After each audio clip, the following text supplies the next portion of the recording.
Hello friends, welcome to on my channel. मेरा नाम है ध्रुव और आप देख रहे हैं द लर्नर्स कम्युनिटी। आज की वीडियो में हम बात करेंगे 6 सेमेस्टर के एजुकेशन सब्जेक्ट के बारे में, जो कि आता है आपका स्किल इन्हेंसमेंट कोर्स के अंतर्गत। बुक का नाम है मीडिया इन एजुकेशन, मतलब शिक्षा में मीडिया। यूनिट 2 का पार्ट 4 है, या फिर आप कह सकते हैं कि चैप्टर 4 है। ऑलरेडी हम जो पहले के सारे चैप्टर्स हैं वो कवर करा चुके हैं, हमारे चैनल पर अपलोडेड है। डिस्क्रिप्शन बॉक्स में आपको लिंक मिल जाएगा प्लेलिस्ट का, वहाँ से आप जाके सारे चैप्टर्स पढ़ सकते हैं। चैप्टर 4 यूनिट 2 चैप्टर 4 का नाम है सोशल मीडिया में अवधारणा और स्मृति। एक प्रकार से कि सोशल मीडिया का जब आप प्रयोग करते हैं तो ये तीनों चीज़ें किस प्रकार काम आती हैं और इन तीनों चीज़ों का अपना अपना क्या मतलब है। चलिए शुरू करते हैं। और अगर अभी तक आपने हमारा चैनल सब्सक्राइब नहीं किया तो प्लीज़ चैनल को सब्सक्राइब करें, काफ़ी ज़्यादा इंपॉर्टेंट वीडियो है आपके लिए। हमारे आसपास का वातावरण विभिन्न प्रकार की जानकारी से भरा हुआ है। इन सभी जानकारियों को हमारा मस्तिष्क प्राप्त करता है, जो जानकारी चाहिए उसे याद रखता है। तो जैसा कि आपको बताइए कि आप जो जानकारी प्राप्त करते हैं वो आसपास के माहौल से काफ़ी ज़्यादा बड़े स्तर पर जानकारी प्राप्त करते हैं, ठीक है। तो आपका जो दिमाग या फिर हमारा जो दिमाग है, एक प्रकार से वो क्या करेगा, जो जानकारी उसे चाहिए वो उस जानकारी को याद रख लेगा, बाकी सारी चीज़ों को कुछ देर तक याद रखता है फिर भूल जाता है, और जो इम्पोर्टेंट है उसको लंबे लंबे समय तक याद रखा जाता है। जानकारी प्राप्त करने के विभिन्न प्रकार के स्रोत हैं, जैसे कि प्रत्यक्ष स्रोत, जिसमें व्यक्ति स्वयं किसी प्रक्रिया या गतिविधि में भाग लेता है। तो जानकारी प्राप्त करने के आप कह सकते हैं कि विभिन्न प्रकार के स्रोत हैं। अलग अलग सोर्सेज से आप जो नॉलेज है, एजुकेशन है, वो प्राप्त कर सकते हैं। तो पहला आता है प्रत्यक्ष स्रोत। प्रत्यक्ष स्रोत से यहाँ तात्पर्य है कि जिसमें व्यक्ति खुद किसी काम या फिर गतिविधि में भाग लेगा और उसके बाद जानकारी इकट्ठा करेगा और फिर जानकारी प्राप्त करता है। अप्रत्यक्ष स्रोत जैसे कि किताबें, चित्र, ऑडियो, वीडियो, फिल्म, समाचार, कार्टून आदि के माध्यम से सीखता है। या फिर अप्रत्यक्ष ऐसे चीज़ें हो गई जिसमें कि आप कह सकते हैं कोई वस्तु हो गई, जिसके जैसे कि किताबें हो गई, किताबों को वो पढ़ लेता है, जानकारी प्राप्त कर लेता है। चित्र हो गया, ऑडियो फिल्म हो गई, देख ली फिल्म, देख ली, उसने जानकारी प्राप्त कर लिया। फिर समाचार देख लिए या पढ़ लिए, जानकारी प्राप्त कर ली। और गतिविधि का यहाँ तात्पर्य है कि वो किसी, आप कह सकते हैं कोई क्विज कंपटीशन चल रहा है, उसके अंदर गया, उसने उसमें भाग लिया, क्विज कंपटीशन को खेला, अंत में उसको जो जानकारी प्राप्त चली क्विज कंपटीशन से, वो प्रत्यक्ष जानकारी हुई, ठीक है। और प्रक्रिया के द्वारा जानकारी भी प्राप्त की जाती है। इसमें प्रिंट, इलेक्ट्रॉनिक और सोशल मीडिया के माध्यम से जानकारी विभिन्न व्यक्तियों तक पहुंचती है, ठीक है। इसके अंतर्गत क्या होता है कि प्रिंट या इलेक्ट्रॉनिक मीडिया, प्रिंट मीडिया मतलब बुक्स हो गए, इलेक्ट्रॉनिक टीवी, रेडियो हो गए, या फिर सोशल मीडिया, फेसबुक, इंस्टाग्राम, इन सब के द्वारा भी लोगों तक जानकारी पहुंचती है। सबसे पहले आता है ध्यान। ध्यान लगाना मानव मस्तिष्क का महत्वपूर्ण काम है, जिसके द्वारा मानव जानकारी इकट्ठा करता है, ठीक है। तो ध्यान लगाना मानव मस्तिष्क का क्या एक महत्वपूर्ण काम है। जैसे कि आपने कभी आप पढ़ाई करते हैं तो आप पढ़ाई पे फोकस करते हैं, ध्यान लगाते हैं, तभी आप ज़्यादा से ज़्यादा जो नॉलेज है वो प्राप्त कर पाते हैं, ठीक है। अगर उस पर आप ध्यान नहीं लगाएंगे तो एक प्रकार से आप बिल्कुल ही लो लेवल तक नॉलेज प्राप्त कर पाएंगे। ध्यान सबसे महत्वपूर्ण संज्ञानात्मक कौशल में से एक है, जो हमें अपने पर्यावरण में आवश्यक जानकारी को संशोधित करने में सक्षम बनाता है। तो ध्यान लगाने से ही हम अपने जो पर्यावरण है उसमें से आवश्यक जानकारी निकाल पाते हैं। अदरवाइज अगर हम ध्यान लगा के चीज़ें नहीं करेंगे तो हम जानकारी तो प्राप्त कर लेंगे, परंतु वो जानकारी इतनी ज़्यादा काम की नहीं होगी। हम आमतौर पर ऐसी जानकारी को अपने इंद्रियों, संग्रहित यादों या अन्य संज्ञानात्मक प्रक्रियाओं के माध्यम से संशोधित करते हैं, ठीक है। तो हम जो जानकारी है उसको कैसे प्राप्त करेंगे, अपनी जो हमारी इंद्रियां हैं, संग्रहित है, यादें हो गई, या अन्य प्रकार की जो संज्ञानात्मक प्रक्रियाएं हो गई, इनके द्वारा हम जानकारी प्राप्त करते हैं। अब जैसे कि सपोज करिए आप कहीं बैठे हुए हैं, ठीक है, अगर आप कोई खेल देख रहे हैं तो आप देख के जानकारी प्राप्त कर रहे हैं, ठीक है। या फिर अगर वहाँ पे किसी प्रकार का कॉन्टेस्ट चल रहा है जिसमें खाना बनाना है, ठीक है, तो उसमें जानकारी आप देख के भी प्राप्त कर सकते हैं। वहीं पे आप सूंघ के भी, अपनी जो इंद्रियां हैं उनका प्रयोग करेंगे, सूंघ के भी जानकारी प्राप्त कर पाएंगे। तो इस प्रकार से क्या होती हैं, प्रक्रियाएं होती हैं और जानकारी प्राप्त की जाती है। विभिन्न अध्ययनों के अनुसार ध्यान की गुणवत्ता को सही ठहराने के लिए यह कहा जाता है कि एक व्यक्ति को एक समय पर एक कार्य पर ध्यान केंद्रित करना चाहिए और मल्टीटास्किंग से बचना चाहिए, क्योंकि यदि हम एक साथ दूसरे कार्यों में लगे हों तो दिए गए कार्यों के संज्ञानात्मक मांग में समझौते हो सकते हैं, ठीक तो क्या होता है कि ये कहा जाता है ये ध्यान लगाने के लिए कि अगर आप ध्यान लगा रहे हैं तो केवल एक काम पे एक समय पे ध्यान लगाइए। बिकॉज अगर आप एक समय पे दो अलग अलग कामों पे ध्यान लगा रहे हैं, मल्टीटास्किंग कर रहे हैं, तो क्या होगा, जो आपका मेन काम है, ठीक है, जिस काम को आपको सौंपा गया है वो काम अच्छे प्रकार से नहीं होगा और उस काम में क्या होगा, समझौता किया जाएगा। तो ऐसा है कि आपको जब भी कोई इंपॉर्टेंट काम दिया जाए तो आप केवल एक काम पे ही ध्यान लगाइए। उदाहरण के लिए यदि कोई व्यक्ति संगीत या गणित का शौकीन है और दोनों कार्यों को एक साथ करना चाहता है, अनुसंधान में यह पाया गया कि वह संगीत सुनते समय जटिल गणितज्ञ समस्या को हल करने में सक्षम नहीं हो पाता और अक्सर गलतियां करता है। हालांकि गणित में वर्षों का अभ्यास के बाद वह ऐसी समस्याओं को संगीत सुनते हुए बिना किसी त्रुटि को हल कर सकता है। अब देखिए, उदाहरण के लिए बताया गया कि एक व्यक्ति जिसको संगीत सुनना भी पसंद है और गणित के सवाल भी करने हैं, ठीक है, तो वो व्यक्ति संगीत सुनते सुनते गणित के सवाल करेगा तो क्या होगा, गलतियां निकल जाएंगी, ठीक है, कहीं ना कहीं मिस्टेक हो जाएगी। ऐसा नहीं है कि पूरे पेपर में कहीं मिस्टेक ना हो, कहीं एक दो जगह आपको मिस्टेक देखने को मिलेंगी। तो क्या होता है, वो मल्टीटास्किंग करने की कोशिश कर रहा है और वो ध्यान नहीं लगा पा रहा दोनों में से किसी भी काम पे। और अगर वो व्यक्ति सालों का अभ्यास करे, संगीत सुनते सुनते गणित करने की कोशिश करे सालों के अभ्यास के बाद, तो वो बिना किसी गलती के ये काम कर पाएगा। अब बात करें ध्यान के प्रकार सतत ध्यान, एकांतर या वैकल्पिक ध्यान, एकाग्र ध्यान, चयनात्मक ध्यान और सीमित ध्यान, इनके बारे में बात करते हैं। पहले आता है सतत ध्यान। इसे आमतौर पर एकाग्रता की शक्ति या सिर्फ एकाग्र करने की क्षमता के रूप में जाना जाता है। एकाग्र मतलब एक काम को आपने बिल्कुल फोकस से काम किया। यह किसी दिए गए कार्य या गतिविधि पर नियंत्रण अंतराल पर ध्यान केंद्रित करने की एक कला है। मतलब आपको एक काम दे दिया गया, एक टाइम लिमिट दे दी गई कि आपको इस टाइम लिमिट तक इस काम पे ध्यान देना है बहुत अच्छे से, ठीक है। जैसे कि आप पढ़ाई करते हैं तो आप 1 घंटे तक बिना किसी फोकस के एक घंटे तक बिना किसी और चीज़ पे ध्यान दिए हुए केवल अपनी पढ़ाई पे फोकस करते हैं। तो क्या होता है, एक समय अंतराल दिया गया हुआ है और आपको एक काम दिया गया है जिस पे आपको क्या करना है, फोकस करना है। एक व्यक्ति किसी दिए गए कार्य में तब तक भाग लेता है जब तक कि वह उसकी परिणति तक नहीं ले आता और उसे करने में एक निश्चित समय नहीं दे देता, ठीक है। तो क्या होता है, एक निश्चित समय दिया जाता है, उस निश्चित समय में वो व्यक्ति अच्छे प्रकार से अपना जो एकाग्रता है वो उस काम पे लगा पाता है। फिर आता है एकांतर या फिर वैकल्पिक ध्यान। अलग अलग संज्ञानात्मक मांगों के दो या दो से अधिक वस्तुओं के बीच मल्टीटास्किंग या मूल रूप से ध्यान बदलना इस तरह के ध्यान का एक उदाहरण है। अब देखिए, मतलब आप 2 काम कर रहे हैं परंतु ऐसा नहीं है कि आप दोनों कामों पे एक समय पे ही ध्यान दे रहे हैं, नहीं, आप अपना ध्यान स्विच कर रहे हैं। जैसे यहाँ पे उदाहरण दिया गया है, इस प्रकार के ध्यान का अर्थ है विभिन्न कार्यों को एक साथ पूरा करना नहीं है, बल्कि आसानी से कार्यों से एक दूसरे को कन्वर्ट करना है। उदाहरण के लिए एक दर्जी जो अपने बच्चे को सिलाई का काम करते हुए पढ़ाता है, वह दिए गए कार्य यानी सिलाई और शिक्षण के बीच स्विच करता है, जिसके लिए अलग अलग ज्ञान का कौशल की आवश्यकता होती है। अब देखिए, उदाहरण के लिए समझिए कि आपको 2 काम दिए गए हैं। आप एक उदाहरण से ही समझते हैं कि आप एक सिलाई का काम कर रहे हैं, वहीं आपके बगल में कोई पढ़ रहा है तो आपको उसकी भी मदद करनी है। तो क्या होगा, आप सिलाई कर रहे हैं, सडनली उसने कोई क्वेश्चन पूछा तो आप सिलाई का काम को 1 से 2 मिनट के लिए ब्रेक पे देंगे और उसका जो क्वेश्चन है ना उस पर ध्यान देंगे, ठीक है, पूरी तरह से उस पर ध्यान देंगे, सिलाई के काम को तब तक छोड़ देंगे। तो यहाँ पे क्या हो रहा है, आप ध्यान स्विच कर रहे हैं, ठीक है। आप सिलाई पे तो ध्यान दे रहे हैं जब तक कि आपके हाथ चल रहे हैं, और जैसे ही आपने हाथ रोका आपने ध्यान किस पे दिया, उसके सवालों पर जो वो सवाल कर रहा है, ठीक है। तो इस प्रकार से क्या होता है, यहाँ पे ध्यान स्विच किया जा रहा है।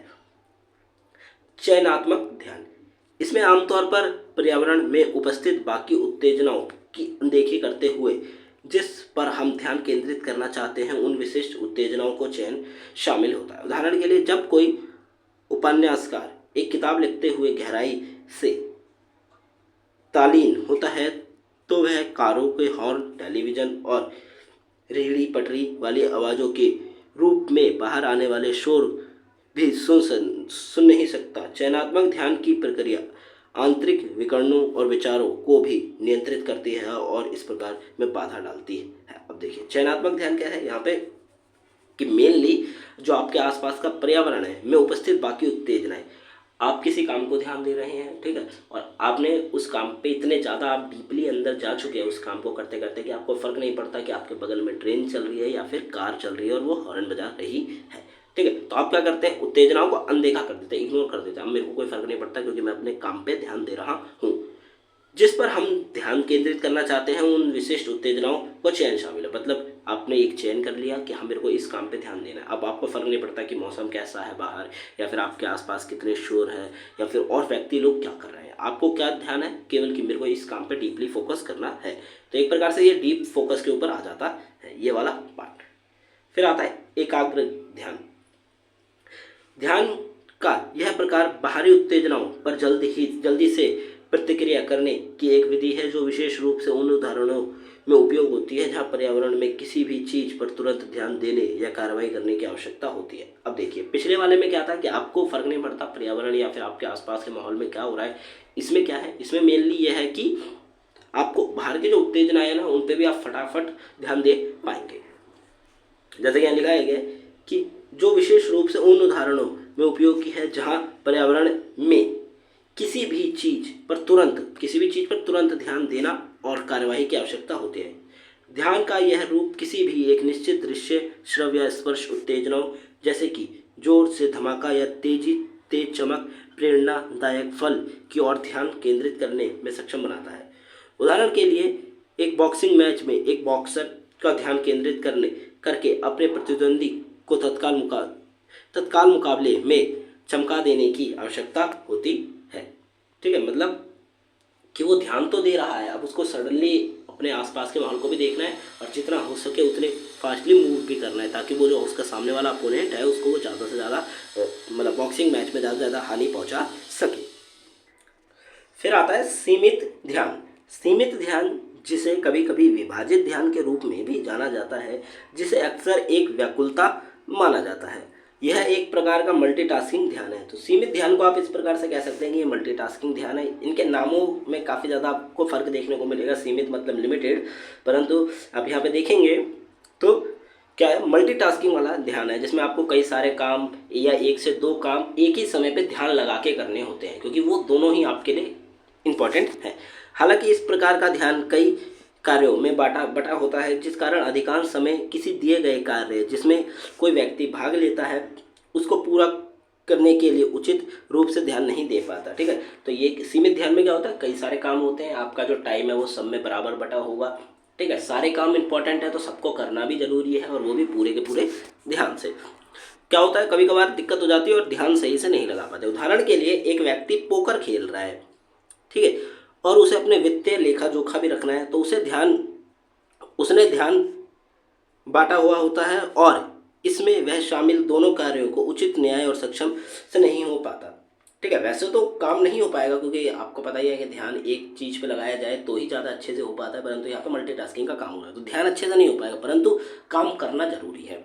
ठीक है, वो पोकर खेल रहा है, साथ के साथ उसको जो उसने लेखा जोखा भी रखना है उसको अपने पैसों का। ठीक है, तो वो साइड में लेखा जोखा भी रख रहा है, साथ में पोकर भी खेल रहा है, तो दोनों काम जरूरी है और दोनों काम पे ध्यान देना भी जरूरी है। फिर आता है धारणा। धारणा एक आंतरिक अभ्यास है जो हमारे मन को शांत करने और एकाग्रता में लाने के लिए उपयोगी होती है। तो धारणा क्या है, एक आंतरिक अभ्यास है, मतलब आप अपने मन के अंदर या फिर अपने ही अंदर क्या करते हैं, अभ्यास करते हैं, प्रैक्टिस करते हैं ताकि आपका जो मन है वो शांत रहे, आपका जो दिमाग है वो एक जगह एकत्र हो पाए। हालांकि धारणा के अभ्यास से हम भारी उत्तेजनाओं के सार्थक और समझने योग्य प्रभावी बन सकते हैं। ठीक है, तो अगर आप धारणा ज़्यादा से ज़्यादा करते हैं ना, मतलब आपके अभ्यास, आप कह सकते धारणा का जो अभ्यास है वो आप ज़्यादा से ज़्यादा करेंगे तो आपके आसपास के माहौल में जो बहुत सारे काम है, उत्तेजनाएं हैं, उन सबको क्या कर पाएंगे, समझने के योग्य प्रभावी बन पाएंगे। जैसा कि हम सभी जानते हैं कि हमारे सामने लाइफ में अनेक उत्तेजनाएं होती हैं, जैसे कि अधिक टेंशन, दुख स्थिति आदि। इन सभी उत्तेजनाओं से हमारा मन को प्रभावित होने का खतरा होता है और उनके कारण स्थिर रहने असमर्थ हो सकता है। ठीक है, तो आपको बताइए लाइफ में काफ़ी ज़्यादा आप कह सकते हैं ऊंचाई गिराई आती रहती है। ठीक है, कभी आपके पास बहुत सारा दुख है, कभी आपके पास बहुत सारी खुशी है, तो ये जो है ये चलती रहती है, प्रोसेस है ज़िंदगी की। साथ के साथ यहाँ पे बताया गया है कि उस समय जब आपके पास दुख होगा या फिर बहुत ज़्यादा आपको खुशी होगी, उस समय आपका जो मन है वो काफ़ी बड़े स्तर पर प्रभावित होगा। ठीक है, तो इस कारण में आपका क्या होगा, आप अस्थिर हो सकते हैं। तो उस चीज़ को संभालने के लिए आपको क्या करना है, धारणा का ज़्यादा से ज़्यादा अभ्यास करना है। इस समय धारणा एक बहुत ही उपयोगी और प्रभावी तकनीक होती है। जब आपके मन में बहुत सारी उत्तेजनाएं हो ना, तब धारणा करना काफ़ी ज़्यादा क्या होता है, एक प्रभावित चीज़ होती है। जब हम धारणा करते हैं तो हम अपने मन को शांत करते हुए अपने वर्तमान स्थिति के बारे में समझने लगते हैं। तो जब हम धारणा करेंगे तो हमारा जो मन है, उस धारणा के अंतर्गत क्या होता है कि हम अपने मन को शांत कर रहे हैं, अपने दिमाग को एक जगह एकाग्र कर रहे हैं कि वो आसपास की जो चीज़ें हैं उनमें ना भागे। तो क्या होता है, वर्तमान में जो हमारी स्थिति है ना, उस स्थिति को और अच्छे से समझने लगते हैं। इस तरह हम अपनी बाहरी उत्तेजनाओं से पूरी तरह से परिचित होते हैं और उन्हें समझ सकते हैं। जो हमारे आसपास की उत्तेजनाएं उन्हें अच्छे प्रकार से समझ पाएंगे।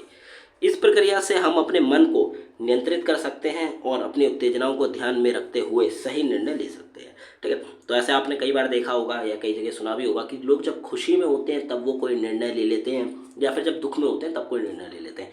तो वो उस समय लिया गया निर्णय आगे जाके क्या होता है, लाभकारी सिद्ध नहीं होता। बहुत कम चांसेस है कि वो जो निर्णय आपने खुशी या दुख में लिया है वो लाभकारी सिद्ध हो। तो उस समय आपको क्या करना है, धारणा करनी है, अपने मन को एकाग्र करना है, अपने दिमाग को एकाग्र करना है और फिर कोई एक निर्णय लेना है।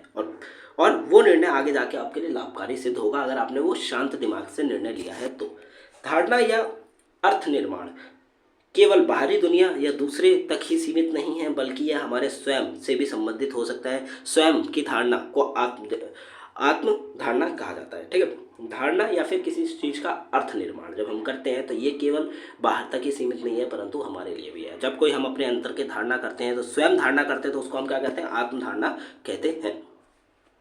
इसे आत्म जागरूकता के रूप में जाना जाता है और चेतना की एक स्थिति जिसमें ध्यान स्वयं केंद्रित होता है। आत्म धारणा के साथ व्यक्ति अपने दृष्टिकोण, भावनाओं, अन्य आंतरिक अवस्थाओं के बारे में भी जान पाता है। तो जब कोई व्यक्ति आत्म धारणा करता है ना, तो वो अपने बारे में काफ़ी अच्छे से जान पाता है कि उसकी भावनाएं किस प्रकार की हैं, क्या भावनाओं में उसके चल रहा है, उसका जो दृष्टिकोण है, पॉइंट ऑफ व्यू है, वो किस प्रकार का है, क्या उसे बदला जा सकता है। ठीक है, और तो और साथ में और भी कई चीज़ें हैं जो अगर आप अपने बारे में अभी नहीं जानते हैं, तो जब आप आत्म धारणा करेंगे तो आप उसको जान पाएंगे। तो इसके लिए क्या करना है, आपको अपने मन को शांत रखना है, दिमाग को एक जगह एकाग्र करना है और अपने बारे में जानना है कि आप क्या करते हैं, आप क्या गलत करते हैं, क्या सही करते हैं। ये सारी चीज़ें आपको अपने बारे में एनालिसिस करनी है।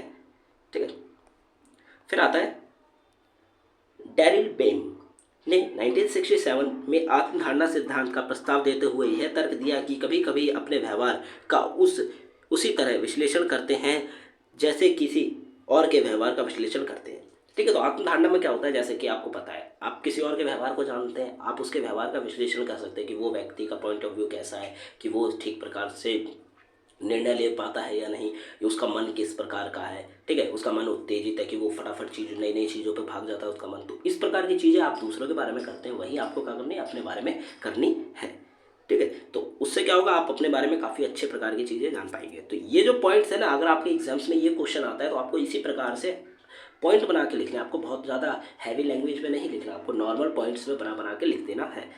आत्मधारणा के एक अन्य सिद्धांत के अनुसार जब हम अपना ध्यान खुद पर केंद्रित करते हैं तो हम अपनी वर्तमान स्थिति, हमारी भावनाओं, विचार और प्रदर्शन की तुलना में आंतरिक मानकों से करते हैं। हम कैसे महसूस करते हैं, सोचते हैं और प्रदर्शित करते हैं, उस नियंत्रण सिद्धांत के रूप में जाना जाता है। ठीक है, तो जब आप आत्मधारणा करते हैं तो आप इन सभी चीज़ों के बारे में, अपने बारे में जान पाते हैं। और ये सब उस सिद्धांत के अंतर्गत आता है जो कि किसने पेश किया था, डैनियल बोम ने 1967 में पेश किया था। अब आगे बढ़े। फिर आती है स्मृति, मतलब याद रखने की क्षमता।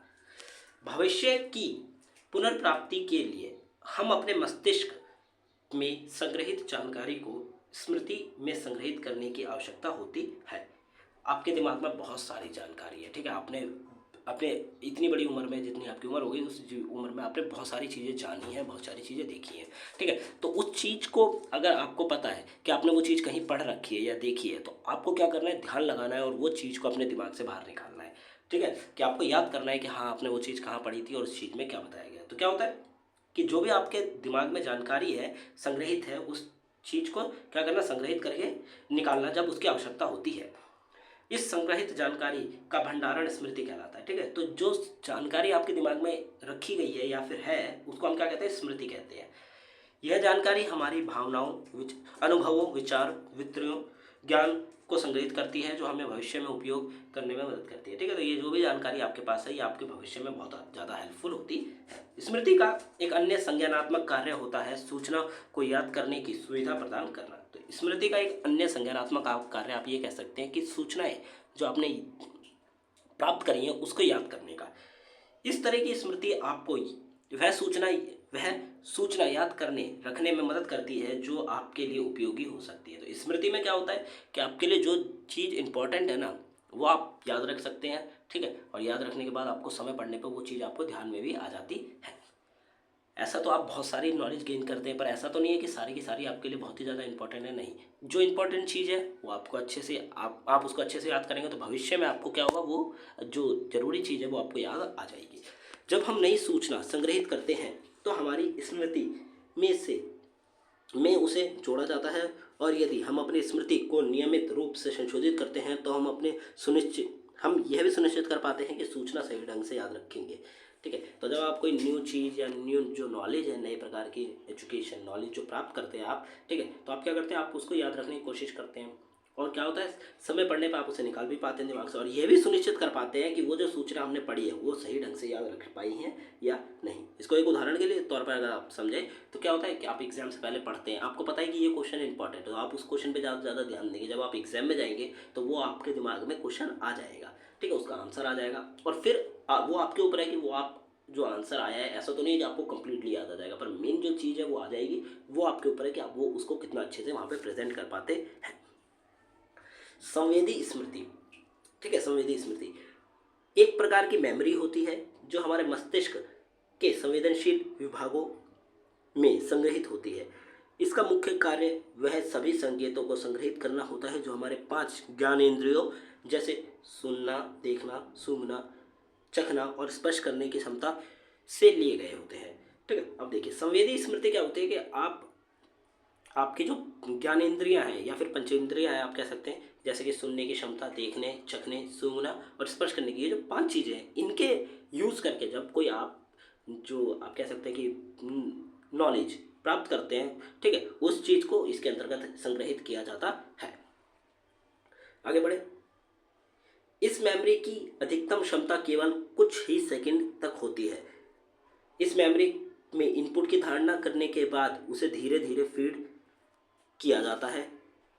जो अगले स्तर की मेमोरी होती है उसे कामकाजी मेमोरी या वर्किंग मेमोरी भी कहा जाता है।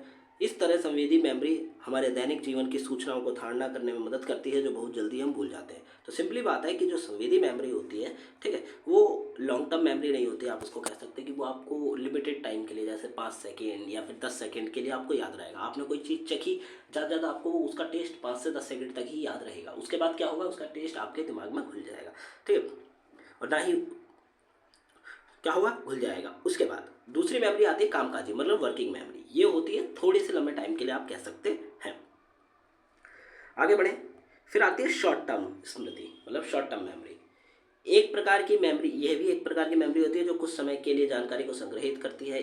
इसकी क्षमता सीमित होती है और यह सामान्यतः 20 सेकेंड या उससे कम समय के लिए जानकारी संग्रहित कर पाती है। तो ऊपर जो हमने पढ़ी थी संवेदी मेमोरी, वो क्या होती है 5 से 10 सेकेंड। शॉर्ट टर्म मेमोरी कितनी होती है, 20 सेकेंड से ज़्यादा नहीं होगी, 20 सेकेंड से कभी आप मांग सकते हैं, परंतु 10 सेकेंड से ज़्यादा होगी। ठीक है, तो क्या होगा कि शॉर्ट टर्म मेमोरी में आप कोई भी चीज़ करते हैं तो उसको आप 20 सेकेंड तक के समय लिमिट के लिए आप उसको याद रख सकते हैं। इसमें संग्रहित जानकारी सीधे इंगितशो की शक्ति द्वारा संग्रहित की जाती है जो सोचने और निर्णय लेने में मदद करती है। ठीक है, तो शॉर्ट टर्म मेमोरी में अगर आप कोई चीज़ प्राप्त करते हैं या जो नॉलेज है, इन्फॉर्मेशन प्राप्त करते हैं, वो जानकारी सीधे इंगितशो की शक्ति द्वारा क्या होती है, संग्रहित होती है और सोचने और निर्णय लेने में आपकी मदद करती है। इसे कुछ लोग इच्छा स्मृति भी कहते हैं क्योंकि इसमें संग्रहित जानकारी के आधार पर हम अपनी इच्छाओं का निर्णय लेते हैं। ठीक है, तो क्या होता है, ये वाली जो मेमोरी है ना, इसके आधार पर आप निर्णय ले सकते हैं। इसको लोग इच्छा मेमोरी इसलिए कहते हैं क्योंकि आप अपने मन से या अपने आप इच्छा के अकॉर्डिंग निर्णय लेते हैं। इसके उदाहरण में संख्याओं, अक्षरों और नाम का संग्रह होता है जो कुछ समय के लिए आवश्यक होता है, जैसे कि वार्तालाप में बोले गए टेलीफोन नंबर या शॉपिंग लिस्ट। ठीक है, तो सिंपली आपको पता होगा कि आपने अगर कॉल पे बात कर रहे हैं, आपको किसी ने कोई नंबर बताया, तो अगर आप उस नंबर को नहीं लिखेंगे तो आपको ज़्यादा वो 10 से 20 सेकंड तक ही याद रहेगा। उसके बाद वो नंबर आपके दिमाग में खो जाएगा कहीं। ठीक है, तो क्या होता है, ये उसमें आता है कि हमने निर्णय लिया, नंबर को याद रखने की कोशिश करी, या फिर शॉपिंग लिस्ट को याद रखने की कोशिश करी, थोड़े से समय बाद हम उसको क्या गए, भूल गए। फिर आती है लॉन्ग टर्म मेमोरी, जो इसमें सिंपली 30 सेकंड के बाद भी जो चीज़ याद रहती है वो लॉन्ग टर्म मेमोरी के अंतर्गत आती है। उसे लॉन्ग टर्म मेमोरी के रूप में वर्गीकृत किया जाता है जो भी चीज़ 30 सेकंड से ज़्यादा आपको याद रहती है। इन यादों का बहुत महत्व है।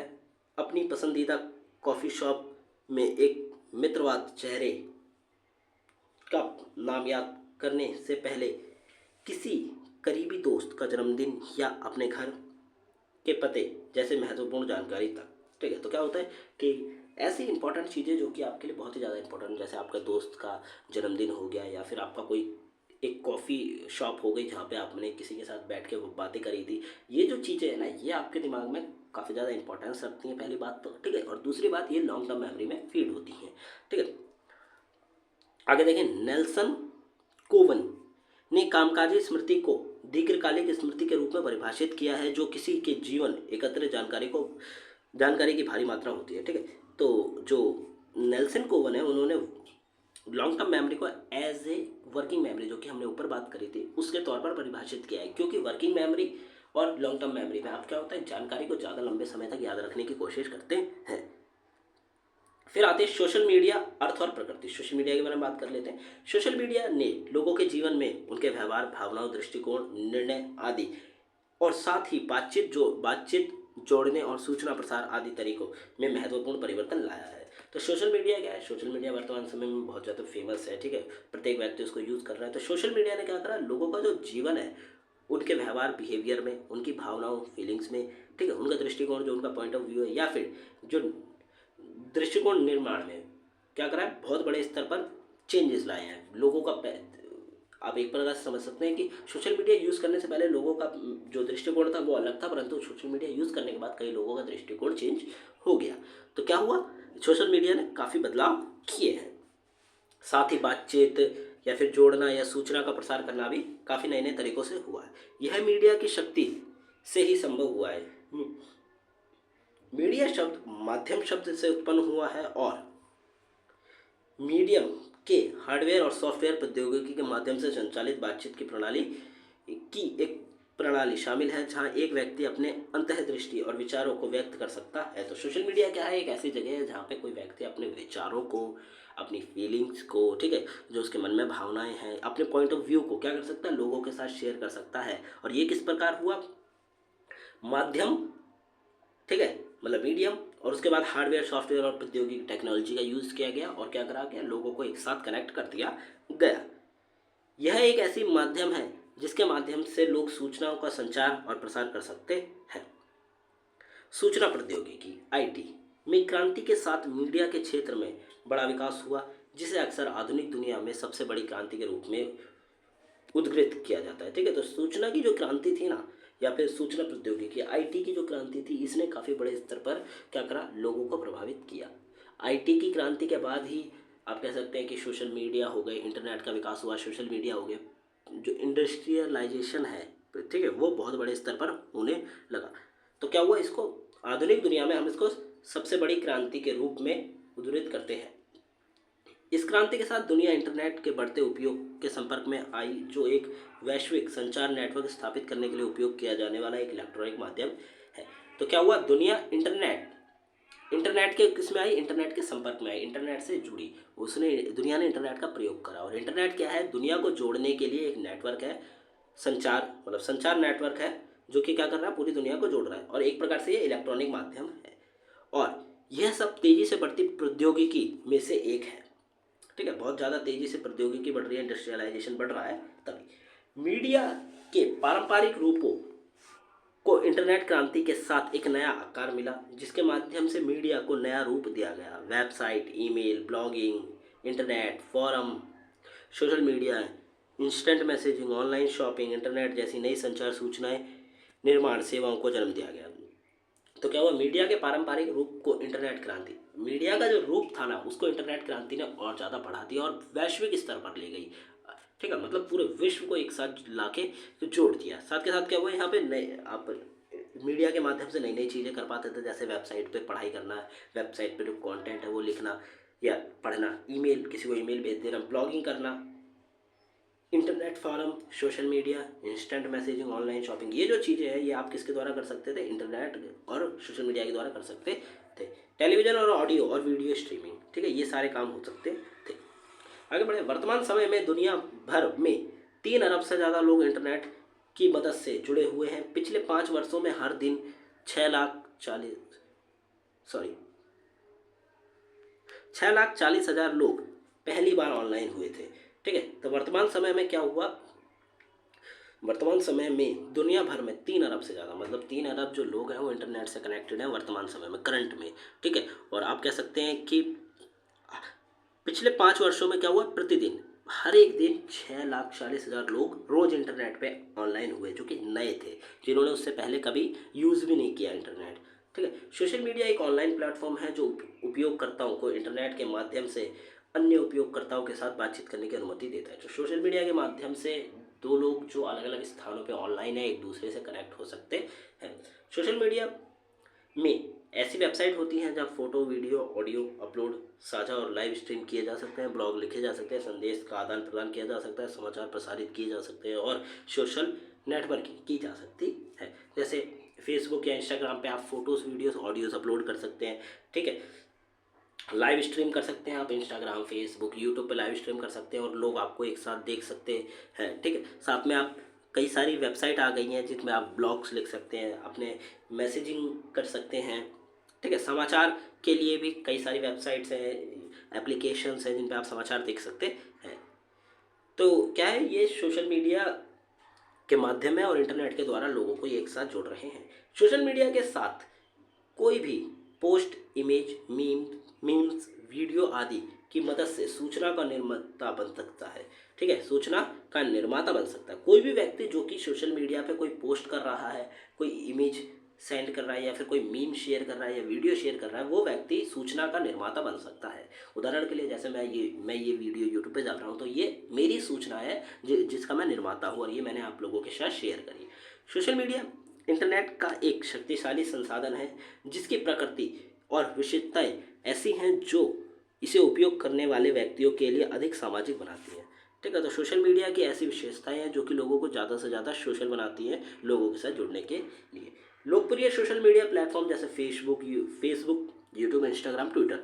सोशल मीडिया में ब्लॉगिंग साइट्स भी शामिल है। ब्लॉगिंग से तात्पर्य है लेखन, फोटो, ऑडियो, वीडियो, कार्टून आदि के रूप में सामग्री बनाने से और जो ऑनलाइन स्वयं प्रकाशित होती है, ठीक है। तो जैसे कि आपने ब्लॉगिंग के बारे में सुना होगा, क्योंकि हमारी भी वेबसाइट है जहाँ पे हम ब्लॉग्स लिखते हैं, ठीक है। जो हम आपको चैप्टर के नोट देते हैं वो एज ए ब्लॉग लिखे जाते हैं क्योंकि हमने उसे ब्लॉगर पे तैयार किया है। तो क्या है, ब्लॉगिंग पे हम लेखन लिखते हैं, फोटो डालते हैं, ऑडियो या वीडियो भी शेयर करते हैं आप लोगों के साथ, जो कि स्वयं क्या होती है, प्रकाशित होती है और लोग आके उसे चेकआउट करते हैं। कई व्यक्तिगत ब्लॉगिंग साइट या ब्लॉग हैं जो अन्य वेबसाइट और एसएनएस पर प्रकाशित या पोस्ट किए जाते हैं, ठीक है। तो ऐसे कई सारी वेबसाइट्स हैं जहाँ पे आप क्या कर सकते हैं, अपने अपने मन के ब्लॉग्स लिख सकते हैं और लोगों के साथ शेयर कर सकते हैं। तो ये था आपका यूनिट 2 का चैप्टर 4 जो कि हमने कंप्लीट करा। आपको वीडियो कैसी लगी आप हमें जरूर बताएं। वीडियो अच्छी लगी तो वीडियो को लाइक करें, चैनल को सब्सक्राइब करें। डिस्क्रिप्शन बॉक्स में आपको इंस्टाग्राम का लिंक मिल जाएगा, हमारे टेलीग्राम का लिंक मिल जाएगा, आप जाके प्लीज़ वहाँ पे हमें ज्वाइन करिए। हमारे टेलीग्राम पे अगर आपको कोई डाउट है तो आप वहाँ पे हमें पूछ सकते हैं। साथ में डिस्क्रिप्शन बॉक्स में एक लिंक और मिलेगा जहाँ से आप क्या कर सकते हैं, हम नोट्स डाउनलोड कर सकते हैं डिस्क्रिप्शन बॉक्स में, ठीक है। इंस्टा मोजो पे जाके साथ के साथ एक लिंक के थ्रू आप हमसे ईमेल सर्विस के द्वारा जुड़ सकते हैं। जब भी हम कोई अपना नया ब्लॉग अपलोड करेंगे किस पे, ब्लॉगर वेबसाइट पे, तो आपको एक मेल के थ्रू बता दिया जाएगा। तो मिलते हैं अगले वीडियो में। Thanks for visiting on my channel guys.